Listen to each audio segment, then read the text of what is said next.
दोस्तों, आज हम माइंड योगा पर चर्चा करेंगे।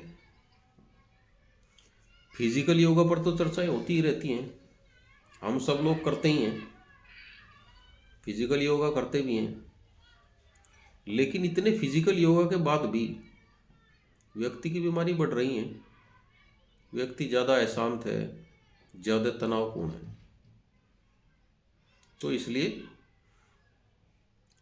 हमें माइंड योगा पर भी ध्यान देना होगा, मन के स्तर पर भी कार्य करना पड़ेगा। आज की आधुनिक जीवन शैली की अधिकांश बीमारियां मन की अशांति और इसकी तनावपूर्ण स्थिति के कारण है। यदि हम शारीरिक योगा के साथ साथ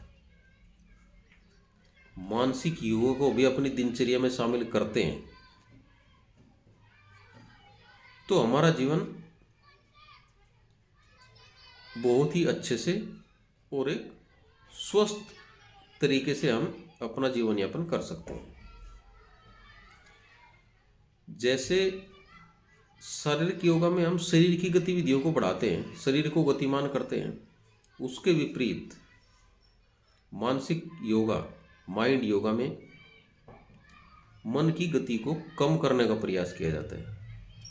मन में आने वाले विचारों की स्पीड कम करने के लिए हम प्रयास करते हैं।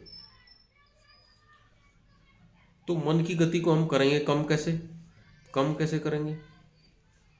उसका सबसे एक सरल विधि है आनापानसति योग। ये जितनी सरल है उतनी ही पावरफुल है। इसको बहुत ही सिंपल तरीके से किया जाता है। इसका अर्थ ही है आती जाती श्वासों को देखना। तो इसको करना कैसे है? सुखासन में या कुर्सी पर बैठ जाएं, रीढ़ सीधी करें और आंखें धीरे से बंद कर लें। फिर आती जाती श्वासों को देखते रहें, श्वासों के साथ बने रहें। श्वासों को किसी भी प्रकार से परिवर्तित करने का प्रयास नहीं करना है। श्वासों को परिवर्तित हम प्राणायाम में करते हैं, लेकिन मेडिटेशन या माइंड योगा में हमें श्वासों के साथ अपनी तरफ से कोई छेड़खानी नहीं करनी है।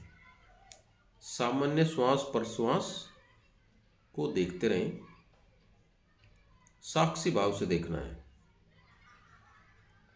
अपनी जागरूकता को श्वासों पर लेके आते रहना है, जैसे कि हम दूर से खड़े होकर श्वास को देख रहे हैं। और इसमें जो भी विचार आएंगे जाएंगे उनको आने जाने देना है। उनके साथ किसी भी प्रकार से कोई संघर्ष नहीं करना। जैसे ही हमारा मन या हमारा जो ध्यान है वो श्वासों से हट जाता है तो उसको धीरे से फिर श्वासों पर ले आए।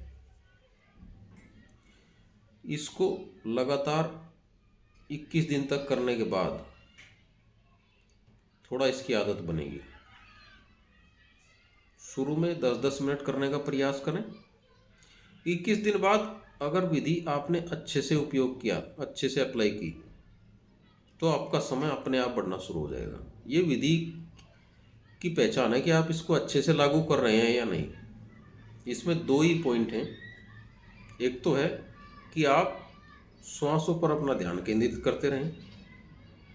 जैसे ही ध्यान हट जाए और आपको पता चल जाए कि ध्यान हट गया, तो फिर उसको धीरे से फिर श्वासों पर ले आएं। दूसरा, निरंतरता।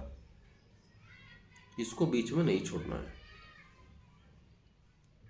तो इसलिए अगर आपका समय बढ़ रहा है अपने आप, तो विधि अच्छे से आप अप्लाई कर रहे हैं। और अगर आपको 10 मिनट बैठने में भी समस्या हो रही है, शुरू में तो होगी, लेकिन अगर आपको 21 दिन के बाद भी बैठने में समस्या है 10 मिनट भी, तो फिर आपको विधि को और अच्छे से ध्यानपूर्ण करना पड़ेगा।